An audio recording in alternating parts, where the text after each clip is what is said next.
Welcome to The Business Behind Your Business, the podcast where we delve into the financial strategies and insights that drive success for small and medium-sized business owners.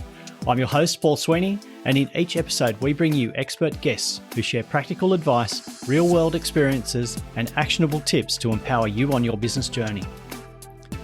Whether you're a seasoned entrepreneur or just starting out, get ready to uncover the secrets to success and gain valuable insights into the business behind your business.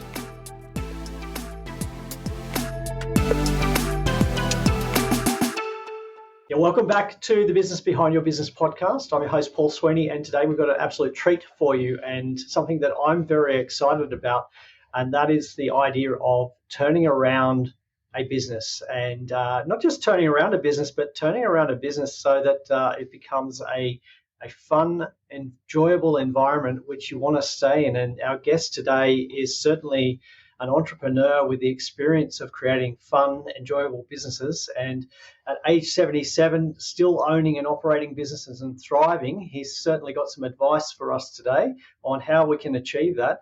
Our guest is Mike Dunlop, who's helped restore over 34 companies in various stages of financial distress back to profitability. And we love those kinds of stories because we want to know more about it. We're all under a bit of pressure at the moment with business conditions and coming out of 4 years of COVID, but Mike's got some great advice for us today. But just a bit more background on Mike. Arrived in America, and I'm trying to get what the date, and Mike can fill us in, but with $300 to his name and no qualifications, and yet he's been able to grow some great businesses, including QPM Aerospace, which has grown to over $30 million in sales. It's designed Net Inspect, which is the most widely used aerospace quality management system in the world. Owns 4 patents, which is great because we're all about innovation and thriving in the business community. Has written a number of books. Is a public speaker. Has his own podcast called The Art of the Turnaround. I just think we just need to start hearing from Mike. So, Mike Dunlop, welcome to the microphone. Thank you very much. Look, it's great to have you here. And I've enjoyed just the time that we've spent prior to recording, catching up about some of the things that you're excited about. Now, you're age 77, you're still thriving. You tell me you're working in 3 businesses at the moment, 12 hours a day, two businesses. But you're loving what you do, and there's an excitement as I switched on the video and saw you. There's this absolute excitement about what you do. It's just glowing everywhere. Why are you so excited about businesses? Well, number one, I enjoy the type of business. So I have a new manufacturing company, and we're making precision components for the Starlink satellite that Elon Musk is putting up. So we make actually the control mechanism of the geopositioning. And it's incredibly tight tolerances, very difficult to make. And we've made over 500 of them. So there are 500 satellites going around being controlled by the mechanism that we created in our new company. So it's the excitement of technology. It's the excitement of working with younger people. One of the joys that I have is most of my employees are in their late 20s, early 30s, some in their early 20s. And really being able to mentor them and excite them about the future and to eliminate all the perennial gloom and doom that the world is going to come to an end. And what I tell them is in the last 50 years, not one single prediction of gloom and doom that I've heard in 50 years has actually happened. In most cases, exactly the opposite. So when you hear about gloom and doom, completely ignore it. It's not going to happen. And really start enjoying your life and selecting work that you're passionate about. You spend 82% of your conscious life working, so you really need to choose it very carefully. Whatever it is, whether it's working for someone else or working for yourself, the product that you're in needs to be fascinating for you. It needs to have a future, and it needs to be enjoyable. And then the act of working ceases to be work. And, you don't want to stop. I mean, you have a beautiful box of chocolates. You just want to keep eating the chocolates. You don't want to quit after one.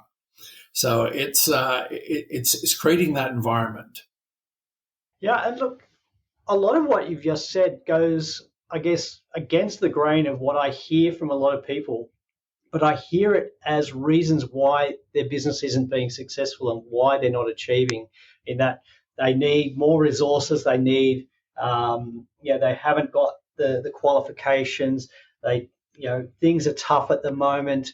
I can't get good staff. The younger generation doesn't want to work. I hear all of those reasons why business is hard. But what you've just told me is complete opposite to that. So what are we missing? It's the effective leadership and the ability to really encourage people. I mean, if you're the head of a company, you have to lead. And no one wants to see the captain inspecting the lifeboats. That doesn't give the passengers very much confidence. So you have to lead, and you have to lead with confidence, and you have to have a situation that you exude this confidence in the tone of your voice. And one of the things that always happens, and I always tell people, that the tone of your voice is infinitely more important than the actual words you use. So if you're positive, for instance, if you think something is a really good idea and you say, I think it's a really good idea, it's probably not. If you say, I think it's a really good idea, then you actually believe it. And people listen very, very closely to the tone of your voice, whether you're excited, whether you're engaged, whether you're enthusiastic. So the very first chapter in the book, and not to promote the book, but leadership is critical. And all leaders need to look at themselves in the mirror and say, am I the type of person that you would follow? Do I genuinely believe? Can I create a vision for the future that is exciting? If you can't do that, you're not a leader. And the number one leadership test is turnaround. If no one's following you, you're not a leader. So the first thing to do is to check whether there's anybody following you. So a lot of people go into business, they look at it very mechanically, but it's infinitely more emotional. I've seen poor products become very successful with passionate leaders. I've seen good products fail miserably with miserable leadership. Yeah, look, I love the way that you just expressed that, because the leadership and the style of leadership can be infectious. If you've got a bad leader, or a leader who's not engaged with their team or with their product or passionate, you're not going to get the results. You're not going to motivate your team. They're not going to want to be motivated because it looks like you're not motivated in what you're doing. Yeah, you're just doing it mechanically, and it has to be a passion. And what I've found is that young people are desperately looking for passionate leaders to follow. And if you can exude that, they'll line up at your door and they won't ever leave. We have virtually no turnover. And we're probably a mile from the Google headquarters in the Northwest. We're 2 miles from Microsoft, and we're 4 miles from the Amazon headquarters. Every one of our employees could be hired in a minute. So we have to create an environment that's different from theirs, that's exciting. You have to engage with your employees. You have to explain what you're doing. You have to explain the purpose. All successes you have to share with the entire company. You have to incorporate everything that they did. One of the reasons that SpaceX is very, very successful, the Elon Musk, is that they have a definitive end to all their work, and that's a rocket launching. You have to almost create that rocket launch effect where everybody's around, everybody's participated, the rocket goes up, it's successful, and everybody is just ecstatic. And if you look at the films of their launches, the cutaway is to their employees, and you see these extraordinary young people just exhilarated. And that's the environment you have to create. It's competitive, it's difficult, but you have to believe. And then you'll have no problem. And then you convince other people, like financing sources, to lend you money. It's all part of the same mix. And all the alibis of why you can't do it are actually really focused more on leadership than anything else. Yeah, it's interesting to hear you say it's all about leadership. So some of our recent podcasts, we've been talking about some of the symptoms or or issues with employment in the current age, so particularly the post-COVID era, talking about quiet quitting and the incidence of burnout. And in both of those discussions, particularly, it's come back to it's not an employee issue, it's a leadership issue. So I think what I'm hearing is that as a business owner and a leader, you have a huge responsibility to create a great working environment, because if you don't, you're not going to attract the right kind of people who are going to be energized about your product. Yeah, and you don't share your problems with them. Basically, solve them yourself. When you're in the public, they're watching every single thing you do. So one of the things we did with COVID, I holed up in our office. I was the only one in the office, and I redid the entire office suite to make it world class. And so when people came back, they said, wow, this is fantastic. This is unbelievable. And we don't have any problem with people at home. We have very flexible. People can work from home. And but they don't. They work in the office because they really enjoy the other people they work with. They enjoy the environment. They enjoy our success, and it just is creating that environment that is magnetic, and you don't have to worry. I mean, we don't lose employees. We keep our employees. My head of IT with my software company was actually a student at the University of Washington, where I gave a talk. And he asked a couple of really good questions. And he came up to me afterwards and said, did I have an intern program? And I said, I do now. And he was our first intern, and he's been with me 12 years. He can get a job anywhere in the world, anytime he wants. He's a phenomenal young man, but he's been with me for 12 years. So it's the bird in the cage with the door open. If the bird is in the cage, it must like the cage, but you got to leave the door open. And so to see whether the bird really likes the cage, not that I would call our company a cage, but that's the sort of metaphor of where our home is. And we've had a number of employees, 12, 13, 14 years. And so it is that environment, and it is the responsibility of the founder of the company, the owner of the company, to create that environment. And that needs to be their number one task. Forget about accounting, forget about sales, forget about everything else. Their number one task is to create the environment that they would like to work in, and an environment that would make them feel really good. And after that, it's almost self-perpetuating. You don't have to worry about all the things that you talked about, because you don't have turnover in staff, you don't have training issues, you don't have these issues. You have this incredible loyal cadre of people who will go through a wall for you.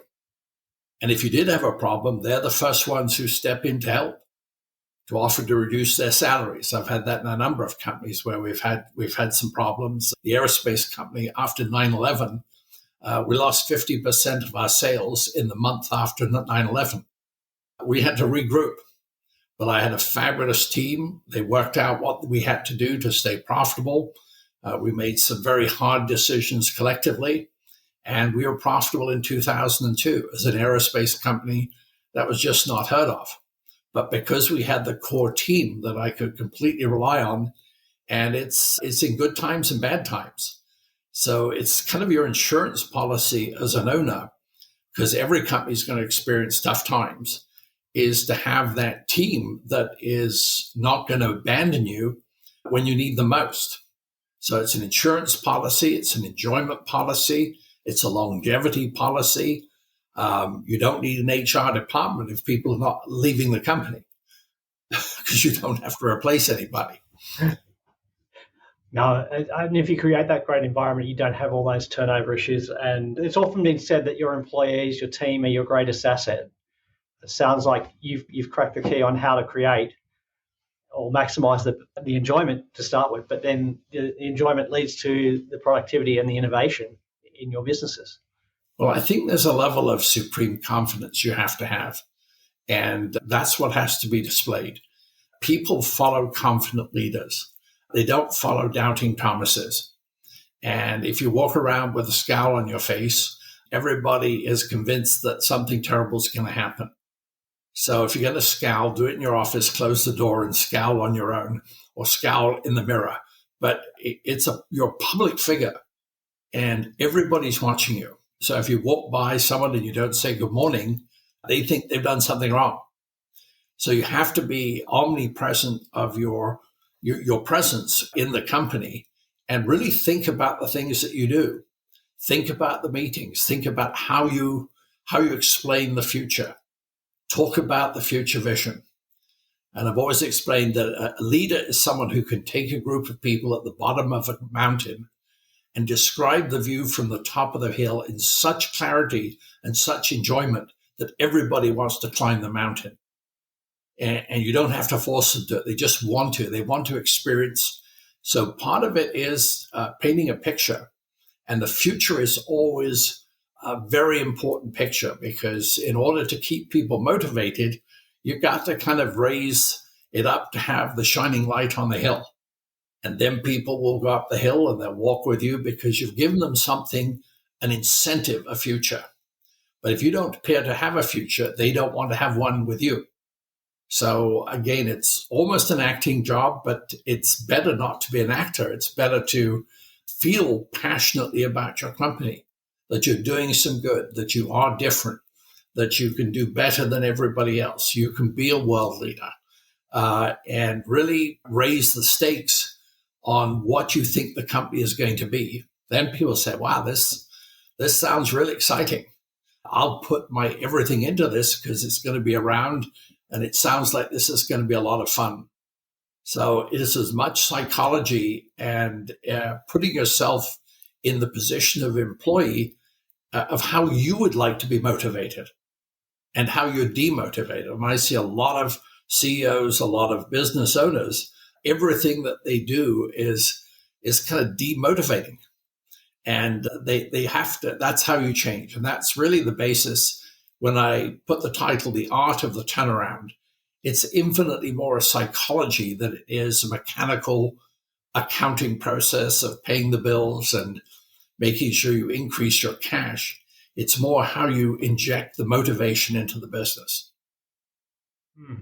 So I like the way you've described it. And obviously, that's the title of the book, The Art of the Turnaround. So you've worked with a large number of businesses to help them achieve a turnaround. And I don't want to give away too many secrets of the book because I want our listeners to read it because I think it's got some great value there. But what is the key, I guess the first issue that you address when you deal with a business that's in distress, like the ones that you've worked with? Well, the first thing is to find out how bad it is and to go away from the denial, which is always the first sort of step. The people deny the business is bad. They give all sorts of rationale, all sorts of external reasons, taxation, the country, the export, whatever it is. There's always a very good reason to deny why the business is bad. And then there's a great denial on how bad it is. So unfortunately, our wonderful friends in the accounting world feel their job is to take bad numbers and make them look good. And so the owners look at the good numbers and say, well, we're not really that bad. And when you deconstruct the financials and do proper forensic accounting, you find out where all the bodies are buried. So part of the early stage is to confront the owners or the shareholders with where it actually is. And they're shock rigid. And then they go to the next stage, which is anger. And then the stage after that is prayer. And the last stage of death is acceptance. So they actually go through that exact pattern. First denying, no, it's not really bad. Then you confront them with it. Then they go nuts. And then they say, well, no one can help us. We need to pray. And then they accept it. And so really the first phase is to get over the denial and get into the anger stage. And having done forensic accounting, the one thing I found about forensic accounting, people don't have much imagination when they come up with fake numbers. They kind of always hide them in the same places. So within a couple of hours of reviewing the financials, I can find where all the bodies are buried, not because I'm smarter than anybody else. It's just everybody else buried the same bodies in the same place. So I know where to go to find the fake numbers or the numbers that don't truly represent what the business is about. So once I've done that, I know where the position is. Like golf, I know where the golf ball lies. And so I've got to hit it from where it lies, not where I'd like it to be. And that allows me to do things, uh, enough changes to accommodate where they're actually at rather than where they thought they were. And you can then you sort of move from there. But the first thing is to find out where the business actually is, and a genuine, honest assessment of almost a worst case scenario. And then once you've done that, that's as bad as it's going to get. Everything else is on the upside from there. But that's the early confrontation in the first couple of days of a turnaround. And luckily, I'm 6'3" and was a rugby player for 17 years. So I have a sort of fairly commanding physique. And so I can be fairly abrupt when I need to be. I survived in the scrum for 17 years. So facing some angry business owner telling me that his business is not as bad as he thought it was doesn't really have any impact on me.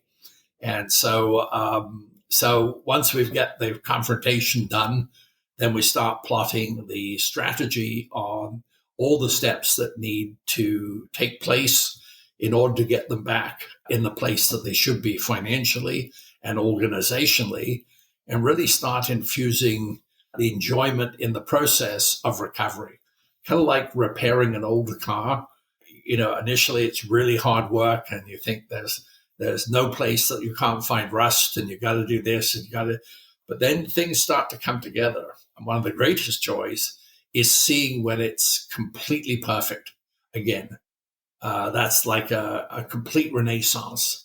And that's why I did it for 17 years. That's why every 6 months I'd do a new company. It was quasi addictive. And so that was why I learned a lot during that period.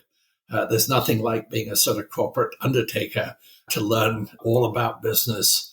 It was like 17 years of MBA programs. So although I didn't have the qualifications, I had a lot of experience related to business.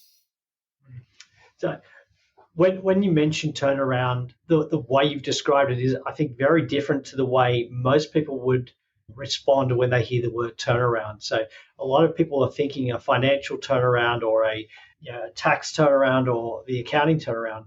And as an accountant myself, I know very easily when I see a set of financial statements which have been doctored, manipulated to get a better tax position or to impress a lender or to cover over an issue. But when you actually delve deeper and uncover the true picture, like you say, where the business actually is very different to the perception of where the owner thinks it is, and in a lot of cases, worse than they think. So, in some cases, they've been forced to do it with bank covenants, and so the covenant ratio needs to be this. So there's all sorts of manipulation and strangulation of the numbers that are needed in order to meet the covenants. And that is also the wishful thinking of the owner that it's really not as bad as it seems. And so it's sort of quasi-therapeutic for him to see the numbers rather than to be confronted with cold water poured down the back of his neck and where it actually is. Yeah, absolutely. So the other point that you raised, you raised a number of good points, but the fact that you were saying playing the golf ball from where it lies, not where you want it to be. I see a lot of strategies and recovery programs designed for the business to be starting from 10 feet off the ground, but really they're 10 feet under the ground. Yeah, it's one of those things you have to really reconstruct the business and confront the owner with where things actually are. And one of the tricks I used to do when I did the turnarounds, I would turn up a day before the owner knew I was coming and before they'd had an opportunity to put all the toys away. And I would apologize profusely and say, I'm sorry, I got the dates wrong. But I'm here. I might as well start.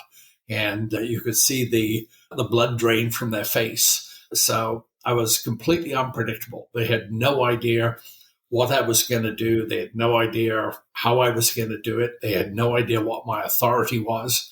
They suspected that the bank was behind me, although the bank said, we just recommended him. We're not requiring you to hire him.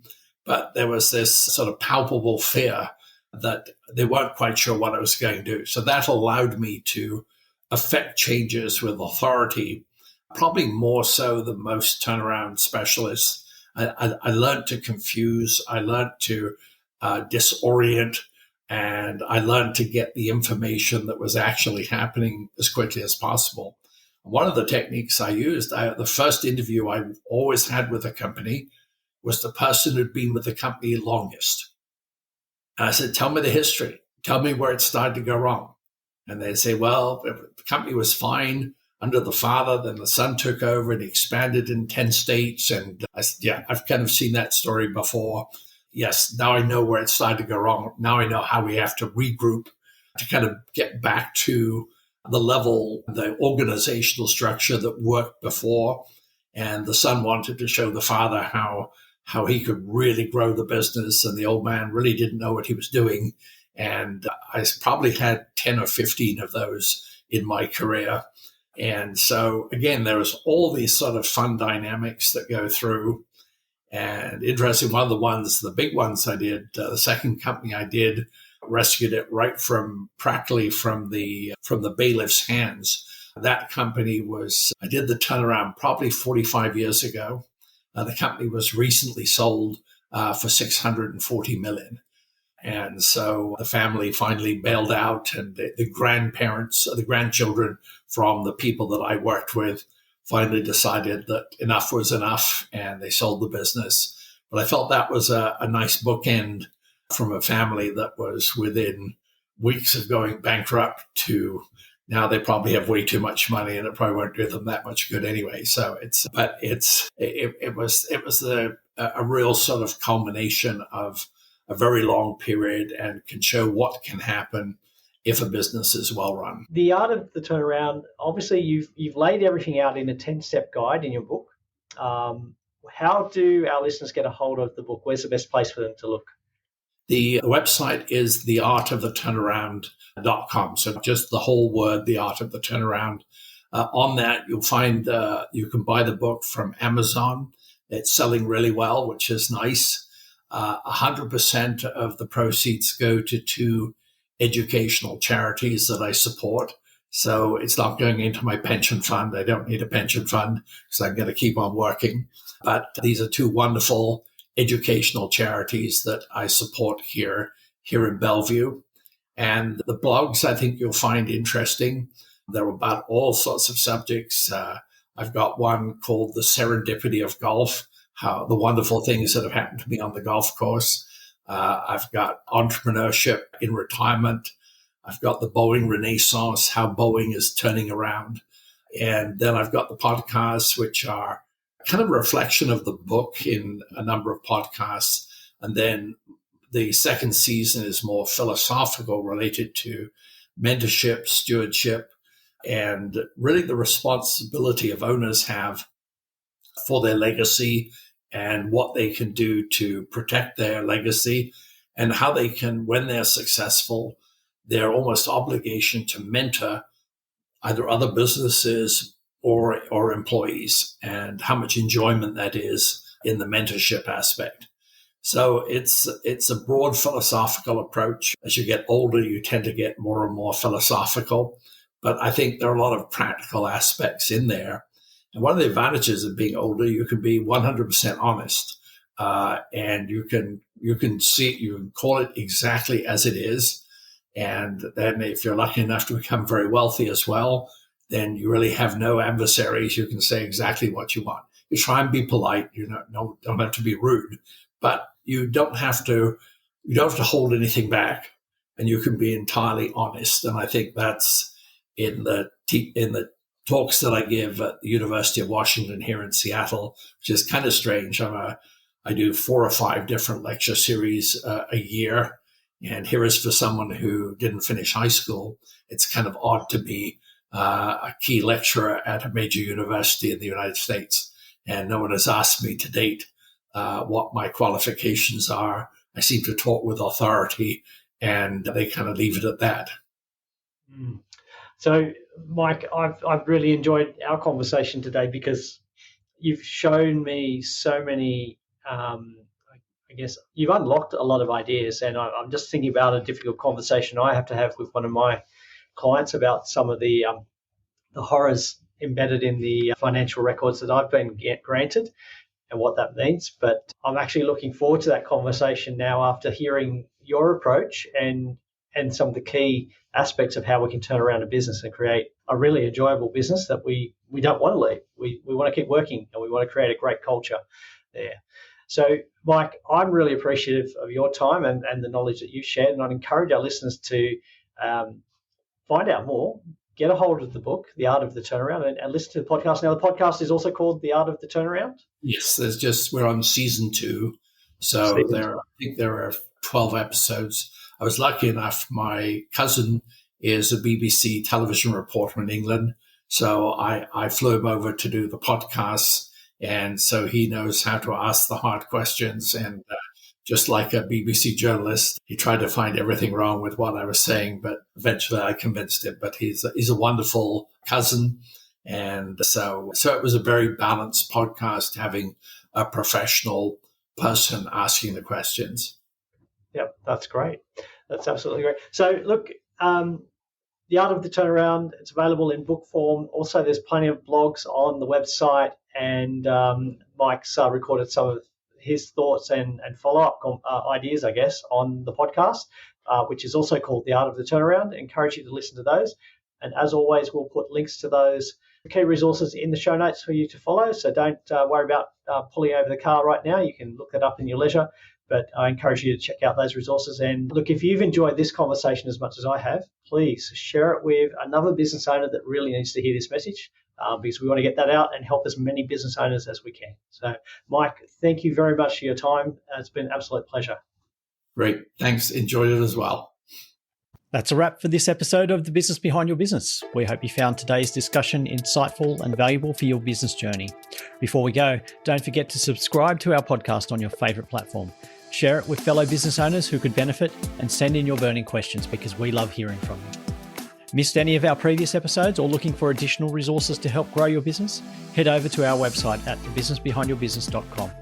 There you'll find our full archive of past episodes, along with show notes, transcripts, and links to valuable resources mentioned in each episode. Your journey to business success continues at thebusinessbehindyourbusiness.com.